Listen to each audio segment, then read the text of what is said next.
connect with the employee directly. They also have invite psychological contracts far more. So how do you psychologically contract is very important. How do you speak expectations that are otherwise not spoken about and keep changing with life stages of careers? So that's the other bit, I think. Yeah, aligning the family culture with the business culture is very important. You cannot actually keep these two very separately. You will see, for instance, the GMR family and also in other families, the family values and the business values are very similar. We'll show that to you. And we didn't do it together. It was done at different points in time, and the synchronicity and the similarity was very strong. So how do you work on culture? Meritocracy, part of professionalization, meritocracy. They don't wait for your PMP and all that. They have a sense of picking up people very quickly. And the HR guy is saying, it's not followed the process, where is the talent review, on which box is he? Take a chance.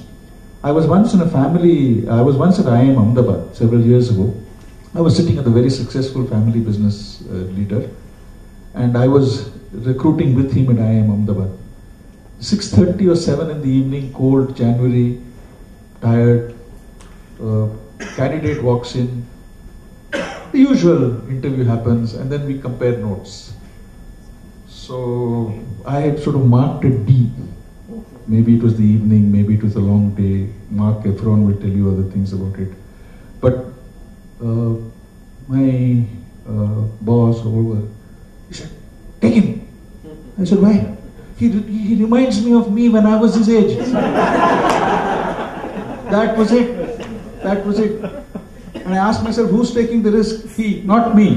He said, I agreed. Follow-up question on that? Just follow-up question. Yeah. I think HRP depends on what kind of organization you're talking about. And I need to be forgiven for some of this.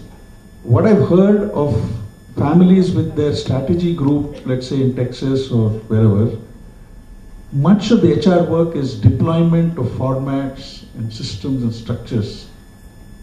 Fortunately, not too many family companies in India are multinational as yet. There are some. I'm not saying. So that's a very, very big opportunity. So you must know business. You must know the business, and the family have a skill of being able to cut you down to the nub very quickly. They believe in detail. Attention to detail is important. You have to drill down. So there are several other sort of ways in which you need to. The other thing is that how do I put it?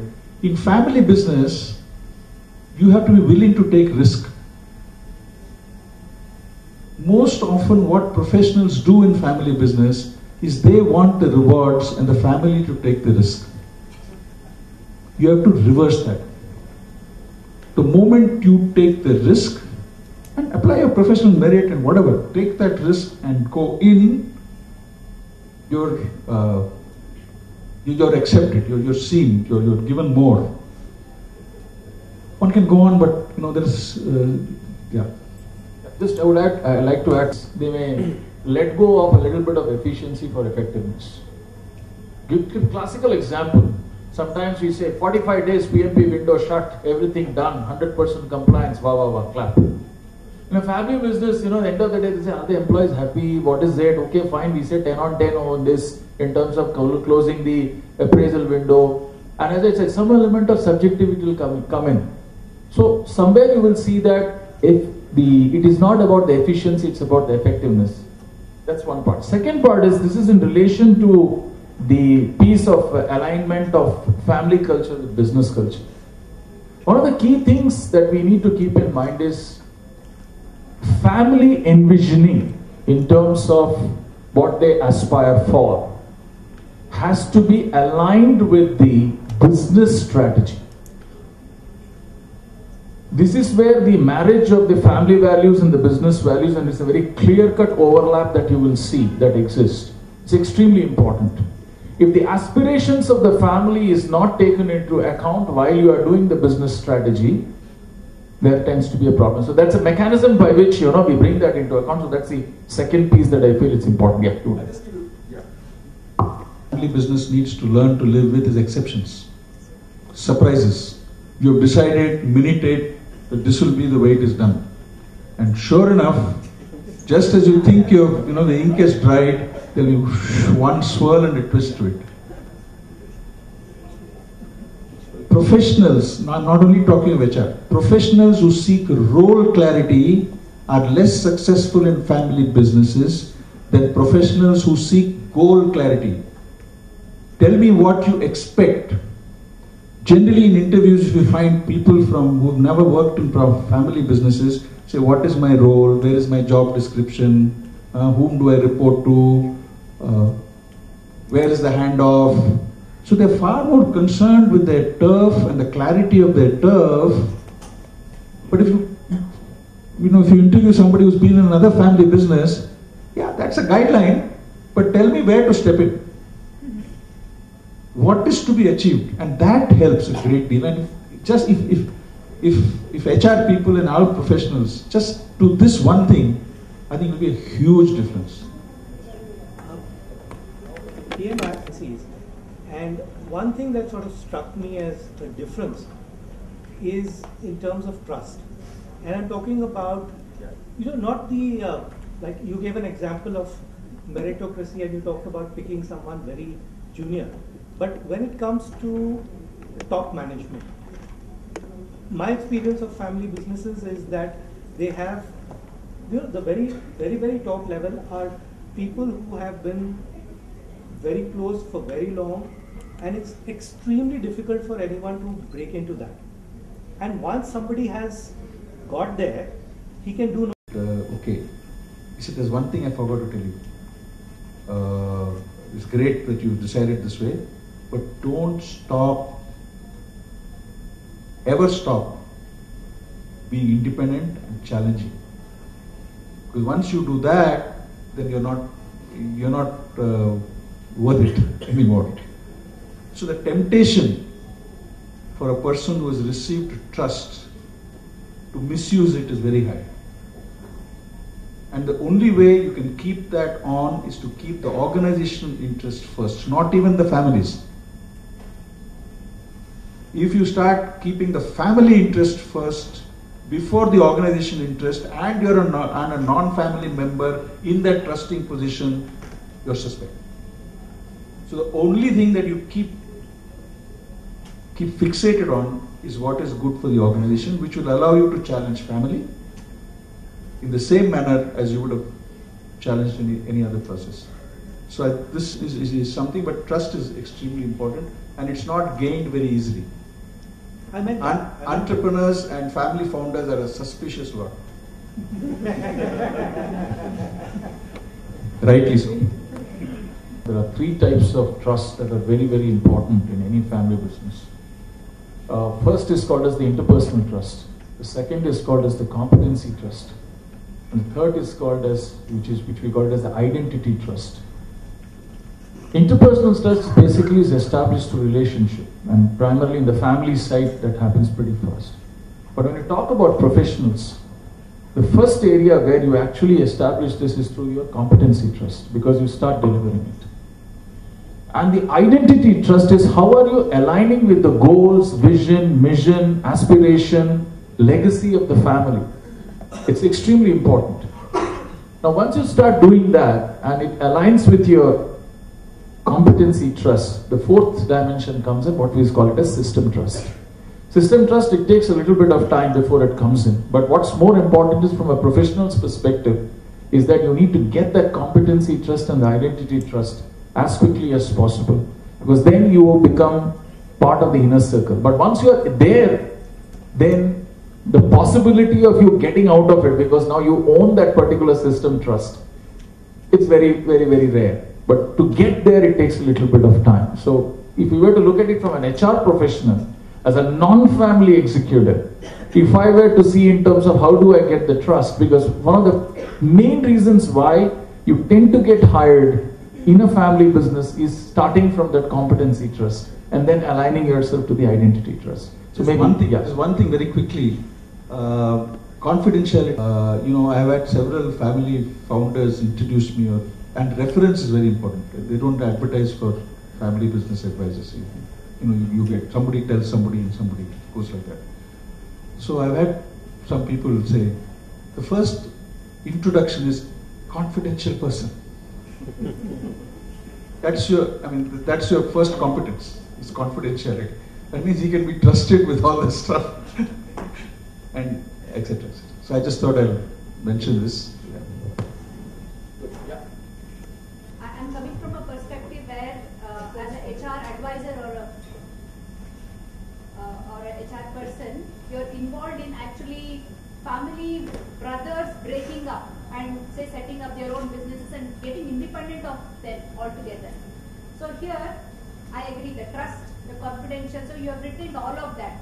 Now the same thing holds, I will not call it diversified, it actually, like ultimately there were two brothers who were, it is still running, into one business, and the rest of the brothers were slowly taken out of the business.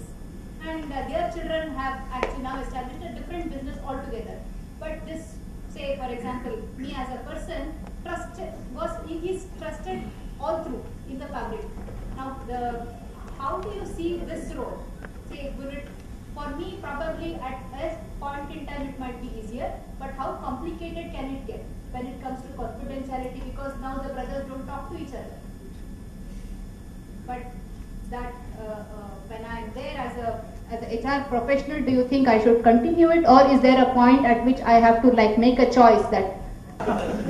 No, seriously, I didn't mean it in any. There's a point at which you graduate from your vertical. If you remain in that vertical, you'll be pushed back there. So it's important for you to float up, and there are opportunities for you to float up. Never ever misuse that trust. Okay? In this particular situation, you are an uncle to the family by and large, generally, depends on your age, or a friend of the family. Retaining that neutrality is fundamental. As far as the role is concerned, if I was in that place, I would say I want to walk away from all roles. I want to be still relevant to the family. I'm available. Do some whatever tasks, assignments, so that the uncle status, the friend, the deadlock facilitator status remains. Because that is the crux of the situation. It's not the content, it's not what they do.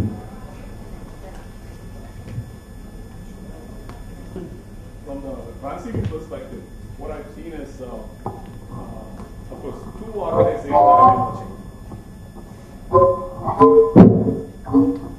I'm Naga Subramanian. I've been watching closely two family-oriented organizations. One, I was there, part of it, and in a role what you were talking about to some extent. And see, what happened is, in one, it went up. Somewhere, whenever I think of the situation, I always view that strategically they were all right. They did all the right thing. They brought the second generation into the business right at the time. They brought them US educated and all that. All put them out. They did all the coaching, everything what needs to be done on that. They were well handheld. The only thing where I see a gap in a hindsight today is that the professional leaders who were there with the previous generation were not there. You know, they were running. Once they left off, everything collapsed. The next part didn't take up. How do you explain this kind of situation? Is it that these kind of companies are still existing like this, or is there some kind of a common thread what can be drawn and done something about? I'm talking about the leadership and the family, the connection. Okay, the professional leadership and the connection between the family. Answer that holds for all, but there's one or two points that come to my mind. Family professional, non-family professional is a term it's interesting to use. Gone are the days where family leaders are not professionals.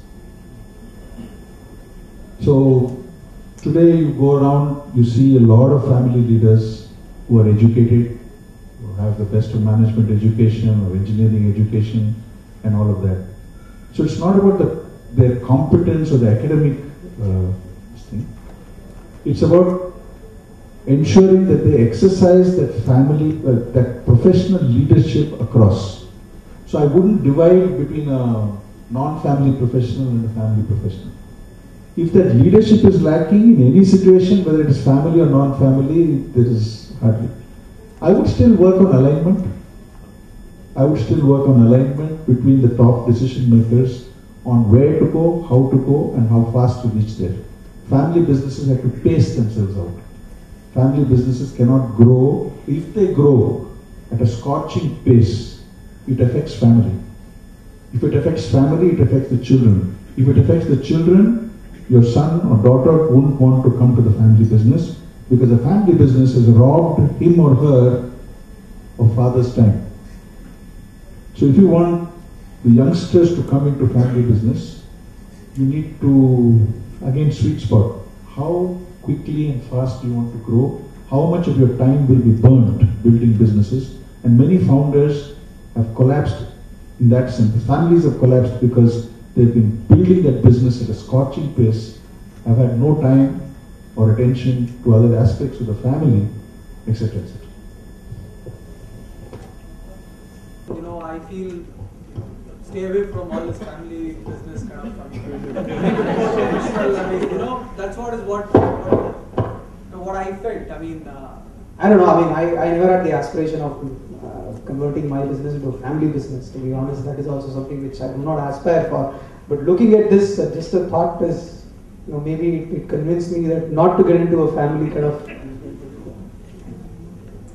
There were some things you'll miss. You will miss people. If you have family, meaning particularly siblings, there's a lot of innate trust. So, yes, it's a convenient option not to go family business. I would agree with you at one level, why all this jhanjat is too complex. But as you throw away the complexity, also throw away the potential. So it could be more scalable, what I meant to say. I mean, not being in a family might, you know, I could want. No, I'm not saying, okay. I mean, I don't want my name to be chopped or anywhere. I mean, if the company grows beyond my lifespan, it's fine. Yeah, yeah. The children could have some amount of stake here and there. That's what is what. What you're saying is fine. I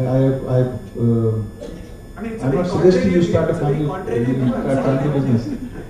There are 2 or 3 things that are extremely important that family business people have reported. Particularly when they are very close siblings. They said, it was fun working with my brother and building a business.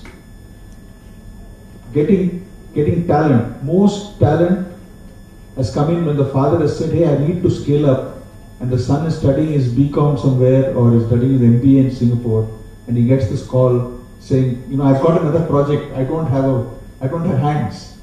Will you join me? Many of these stories start like that. So that's what I meant in terms of scale up. There are a lot of scale up opportunities without family. These complexities you don't have to go into. Most family businesses, because of the concentrated ownership, provide the momentum, traction, and innovative ways of managing. So there are a lot of positives. But remember one thing: if you start a non-family business and you compete with a family business, the family business will show twice the results of a non-family business on all aspects. Initially. Right? Research has shown that family businesses are twice as profitable as non-family businesses, etc., etc. We'll share the research with you. So decide whom you want to compete with. All Indian family businesses are very prominent, but why we are not figuring the global best companies list? Ma'am, we are very young relative to the US. We have new money. Many of our family businesses are still at the operation stage. You take a Walmart, you take Cargill, several. They are already in the investing owners list, position, and that takes generations to get there.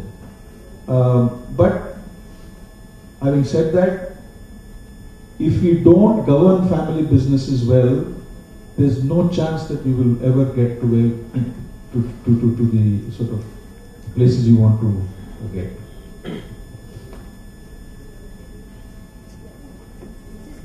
On the relationship we have just taken as a topic for us to discuss about. But more than the relationship, I would feel in the initial stage, both the entrepreneurship is the same because you need to establish your service, product, anything in the market. So as an institute, for an entrepreneur, what is the support I can expect if I just come to your organization? Is it only the relationship part of it or something more like a resource support? I don't think we can support you. Our mission is family at the threshold of growth. Okay. There are 2 or 3 family members already working, and they do intend to pass it on to the next generation, not for ego needs, but for the business to continue and perpetuate. So if these 3 or 4 things are met, then we can be useful to you. But otherwise, you can go to BAPSEMS, you can go to Entrepreneurial Development Institute. There are a lot of entrepreneurial programs, Hyderabad, they're full of them, who support entrepreneurs in different ways. But we are not there. But I have a question. So there are 2 very classic examples floating around, right? One is Reliance. The entrepreneurship spirit which Dhirubhai Ambani had, right? I don't think, I mean, it's a very clear case study, right? The next generation doesn't have the same level of, even though there are 2 sons, they don't have the same level of entrepreneurship, right? They studied the best places, etc. So this is one of the iconic sort of companies, right? So, but it doesn't seem to have, in spite of education, in spite of the best resources. The example is the Congress party itself, right? So, because it started with very great intentions, but if you see, generation after generation, there's only deterioration, right? It's there for all to see. I'm saying, so this model may have to be refined along the way, because now there is competition from a lot of these startups, right? The startups are not family members, but if the trust is built, Infosys is one classic example, right? None of them are family members, but if the trust has been built initially, they really scale fantastically, right? Yeah, I just want to say one thing. Thinking does not guarantee entrepreneurship. Entrepreneurship has to be built, trained, tested. So it's something that you have to groom. So it's not in the genes. One. If it is in the genes, great. Second, if you take the second example, people who have worked together as long-term partners almost behave like family. So it's the nature of relationships that they have which discerns the dynamics. It's not blood. That's the point I wanted to make. I guess you're right. It can deteriorate over a period. It can deteriorate. They say from shirt sleeve to shirt sleeve in 3 generations. The first generation builds, the second consolidates or destroys, and the third definitely destroys. So there are many myths going around. Many of these myths have been disproved very, very clearly. So the assumption that it's in the genes, runs in the genes is worth challenging. See, one more dimension to this is, I think that's extremely important. It is a lot of family businesses in which predominantly it's a thinking of inheritance. And there are families which have thinking of creation. That means the previous generation has built something, it has come to me, I need to add value to that and pass it on to the next generation.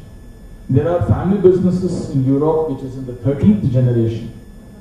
And the entire thinking of the family, even today as I speak to you, there are 25 or 30 active members in business. I'm talking about a company called Merck, a pharmaceutical company. You know, the mentality is purely of creation, it's not of inheritance. So it makes a lot of difference. You know, what is the type of upbringing and what is the type of thinking that you induce in the future generation, how that happens generation to generation. That perpetuates. Yeah.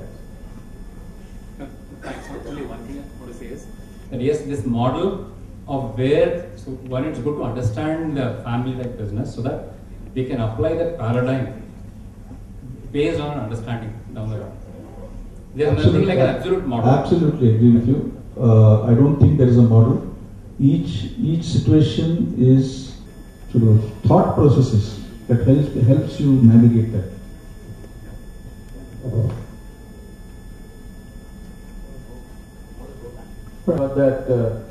Here are some interesting examples of paradox, which we had compiled just to give you an understanding, because this was addressed part of Joseph's question, that some interesting pieces which you can go through. So the key word in any professional in family business is to think and, not either or.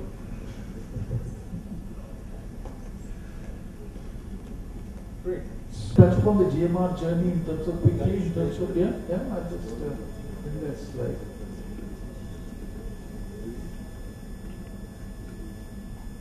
Okay, I'll just quickly take you through a story as it finds a slide. Mr. J.M. Rao actually originally thought he would, build his business. He has one daughter, 2 sons, so he thought he'd divide these businesses as normally people do and carry on. So, in some cases, unfortunately, and in some cases, very fortunately, he went to a CIA conference where they talked about much of this. He came back and decided that it might be worthwhile to have one family united running a business, rather than actually dividing it into 3 and all of that. So he started to talk to people, find, and Mr. Shastri here, who sits here, has been a first port of call for him. He's extremely erudite in the subject and has been our godfather, Bhishma, through the process. So he, through Mr. Shastri, various other people, started to build on this journey.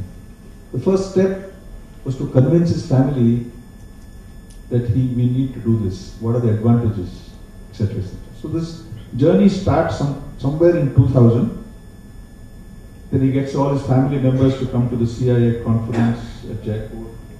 They still debate. April 2002, notice it's taken 2 years. International family business advisors come in, they help from IMD. There's a general process by which there are interviews with the individual family members. You get them to share the commitment. So all the initiation piece that we went through. There were a lot of I had already started. I was helping them with the organization end, and then this trust equation started to build, and